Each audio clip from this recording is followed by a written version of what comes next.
Recently, I actually damaged my back over the summer. I actually couldn't walk for 4 months. That's a true story. The MRI scan came back and it said that I had 2 protruding discs and a transstatic nerve. They're going to put me in hospital for an operation. The doctor asked me if I'd been lifting any heavy weights recently or over a period of time.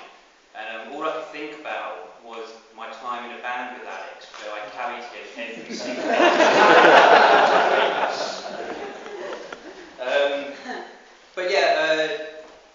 Alex did warn me last night about my speech.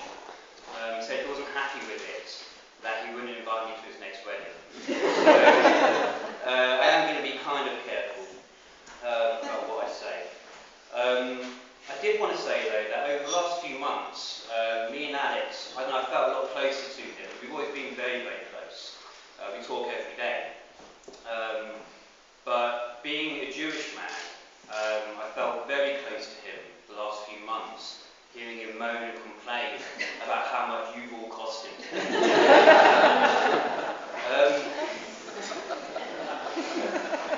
That was my favourite. Before I do move on, though, to talk a bit more about me and Alex, maybe at a more sentimental level, I did just want to mention, obviously, how amazing Gemma does look today. That dress is absolutely phenomenal. We should wear it more often. And the bridesmaids as well. I mean, I know a lot of people thought Juan made those dresses. It was actually Julie who made them, and the cravats that me and Jonah and Alex wore. Oh, Jill made those. So even better. I mean, there's a fan up there, so that's fantastic. So before I move on, actually, I'd like to just raise my glass to the bridesmaids and the parents for all that they're doing today. I'm able to drive. And also I should probably add that I think it's fantastic that there are going to be some good photos today because of Gemma and the welcome party she's put together. Because on the flip side, Alex is me and Jonah and a crap camera lens to replace, so not too good there. But I was wondering what kind of story to tell about Alex. I only want to tell one really, because I know there's quite a few speeches today. And I wasn't sure what was the best one. There's a time when we went to Wales and played in your dad's band. I woke up naked in a bed and I didn't know where I was. Sleep in misery. I just remember waking up thinking I was glad his dad wasn't with me, because he had to flirt with me all night. There was a time that we got to be in a band together and played around the country, travelling in a Nissan Micra 1 litre that shouldn't have carried any equipment, let alone 2 guitars, the drum kit, 2 amps, a bass, me, Bosky and Belushi, with suspension. You shouldn't have carried Belushi. But the story I want to say is about the time I met Alex, because I think that's the best story really. So I was a bit of a tearaway, a bit of a troublemaker in Sheffield back in the day. And I had lied my way into this after party at a nightclub called the Leadmill. And Alex worked behind the bar there. And I'd lied my way by telling them I was a superstar DJ from London. And I put a blazer and a waistcoat on, and they'd obviously never seen that before. And they let me in. And I sat down, I just kind of had a drink, and sat in the corner.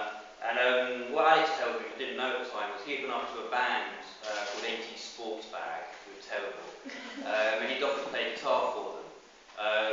But they actually fobbed him off. They said, no, we're terrible, but you're not even terrible. Worse than terrible, we're not interested in you. So he came over, sat down next to me, he was very glum, very upset. And he said to me, you play guitar. And I said to him, well, that's interesting. I mean, I know a drummer, I've never been in a band before. Let's have a rehearsal, let's have a jam or something. And 12 hours later, not even like a week, 12 hours later, with very little sleep, we met up, had a 3 or 4 hour rehearsal, wrote our own songs together at that rehearsal. We didn't even do covers, we just, Steve, we didn't do covers, Steve. Like true musicians, we wrote our own stuff.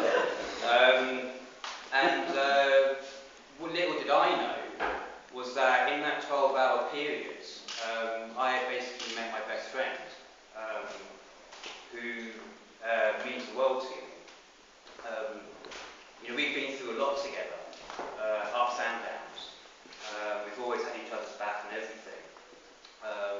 Falling out with people, difficult times. And I know I wouldn't have made through some of those without his help, definitely.